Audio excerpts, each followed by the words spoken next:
Next is the case number 3। हम लोग किसकी बात कर रहे हैं? रेजोनेंस की बात कर रहे हैं। दो डिफरेंट केसेस को डिस्कस कर लिया है। अब केस नंबर 3, केस नंबर 3 में हम लोग किसकी बात करेंगे? जब जो है डबल बॉन्ड कंजुगेशन में होगा, किसके साथ में?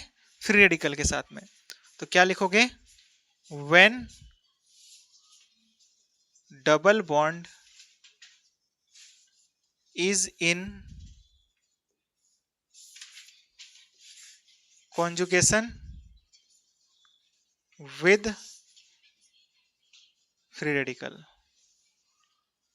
बोलो, बात समझ में आ रही है? फ्री रेडिकल मतलब समझ में आता है ना? कैसा फॉर्म हुआ होगा वो? होमोलिटिक फिजन ऑफ बॉन्ड से फॉर्म हुआ होगा, ठीक है ना? होमोलिटिक हेटेरोलिटिक बॉन्ड क्लीवेज क्या होता है उसके बारे में लास्ट क्लासेस में डिस्कस किया है।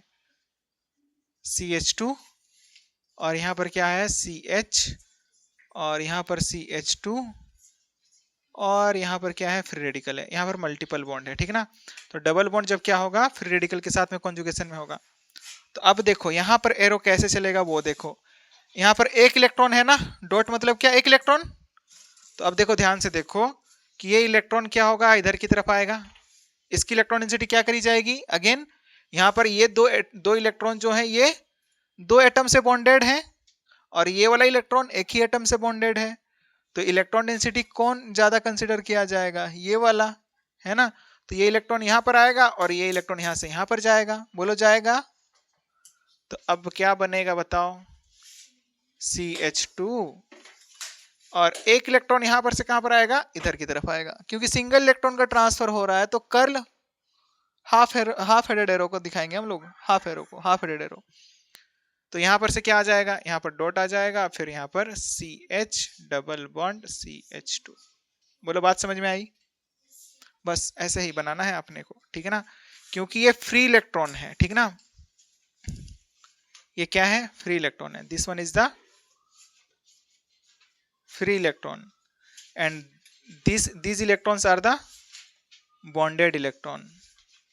क्योंकि ये फ्री इलेक्ट्रॉन है तो considered as more electron density. इसको क्या कंसिडर किया जाएगा?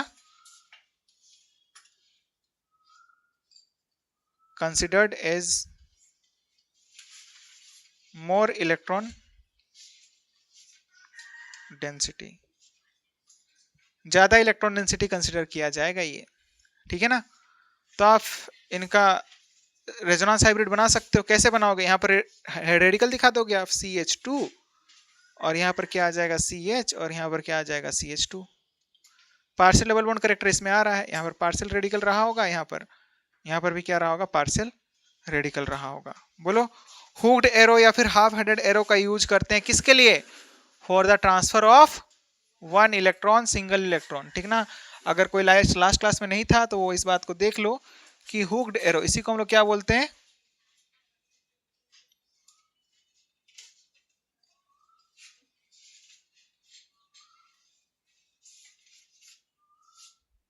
या फिर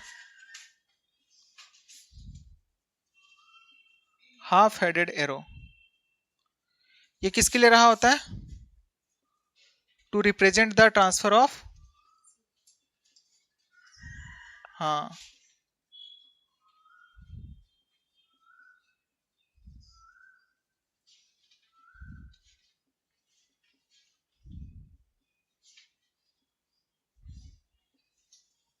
ये बात रही होती है, ठीक है?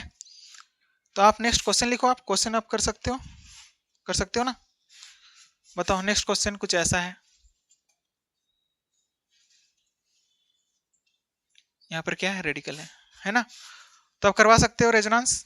अगेन देखो, ये वाला फ्री रेडिकल ज्यादा इलेक्ट्रॉन डेंसिटी है तो फ्री वाला एक इलेक्ट्रॉन यहाँ पर आएगा, यहाँ पर में से एक इलेक्ट्रॉन इधर की ओर जाएगा और एक इलेक्ट्रॉन कहाँ पर आएगा? इधर की ओर आएगा। बोलो, बात समझ में आ रही है? तो रेजोनेटिंग स्ट्रक्चर कितने बनेंगे इसके? दो ही बनेंगे, दो ही पॉसिबिलिटी है। तो यहाँ पर रेडिकल आएगा, यहाँ पर डबल बॉन्ड आएगा, आएगा ना? और बताओ कि यहाँ पर से आप बना सकते हो,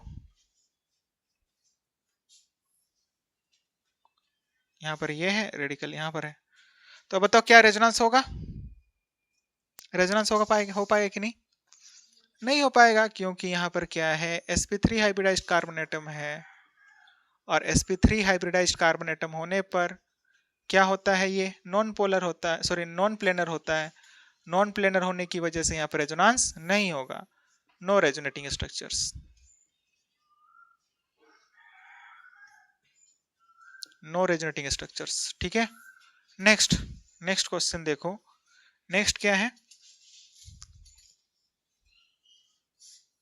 कि यहाँ पर डबल बॉन्ड है, यहाँ पर डबल बॉन्ड है, यहाँ पर क्या है, फ्री रेडिकल है। तो होगा क्या कि अब देखो अगेन, आप देखो इलेक्ट्रॉन का ट्रांसफर करवाओगे किधर से किधर की तरफ होगा, फ्री रेडिकल से मल्टीपल बॉन्ड की तरफ होगा, क्योंकि फ्री रेडिकल का इलेक्ट्रॉन डेंसिटी को हम लोगों ने क्या कंसिडर किया है, ज्यादा कंसिडर किया है। तो एक इलेक्ट्रॉन इधर की तरफ आएगा, आएगा ऐसा कुछ, और फिर रेजोनेटिंग स्ट्रक्चर कैसा बनेगा, ये वाला यहाँ पर फ्री रेडिकल आएगा, यहाँ पर क्या आ जाएगा, मल्टीपल बॉन्ड, यहाँ पर क्या है, मल्टीपल बॉन्ड। अगेन क्या होगा, ये फ्री रेडिकल इसके साथ कॉन्जुगेशन में आएगा, यानी कि इस यहाँ पर एक इलेक्ट्रॉन यहाँ पर से इधर आएगा, एक इलेक्ट्रॉन यहाँ से जंप करके यहाँ पर जाएगा, और एक इलेक्ट्रॉन जो होगा वो कहाँ पर आएगा, इस वाले कार्बन एटम पर। और नेक्स्ट वाला रेजोनेटिंग स्ट्रक्चर कैसा मिल जाएगा,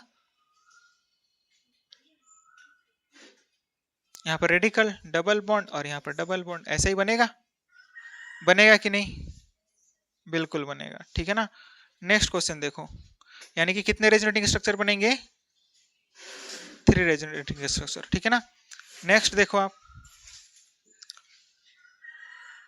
एस्क्वायरिक एसिड। एस्क्वायरिक एसिड क्या होता है हमारे पास में, देख लो, डाई एनाइन ऑफ एस्क्वायरिक एसिड, उधर लिखना हो चुका है, बता दो। अच्छा हो गया, यहीं पर हो जाएगा, जगह लग रहा है मुझे उसका, जगह यहीं पर हो जाएगा, देख लो। स्क्वायर है, डबल बॉन्ड है, और यहाँ पर क्या है, ऑक्सीजन पर negative charge, double bond oxygen पर नेगेटिव चार्ज, और इधर भी कुछ ऑक्सीजन पर क्या है, negative charge, double bond O, double bond O, ये है। अब देखो यहाँ पर रेजोनेंस हम डिफरेंट तरीके से करवा सकते हैं ना, कैसे करवा सकते हैं, ये वाला नेगेटिव चार्ज का इलेक्ट्रॉन डेंसिटी क्या करेंगे हम लोग, ज्यादा कंसिडर करेंगे, हालांकि ये इसका पार्ट नहीं है, ये नेगेटिव चार्ज वाले का पार्ट है, ठीक है ना। ठीक है, देख लो, तो आप करवा सकते हो ना, यहाँ पर क्या होगा, ये नेगेटिव चार्ज यहाँ पर जाएगा, फिर ये वाला कहाँ पर जाएगा बताओ, कौन सा, ये वाला आप यहाँ पर मूव करवा दोगे, तो क्या आएगा, यहाँ पर से नेगेटिव चार्ज आ जाएगा, एक मिनट, हाँ नेगेटिव चार्ज यहाँ पर आएगा, सॉरी एक मिनट, ये डबल बॉन्ड यहाँ पर से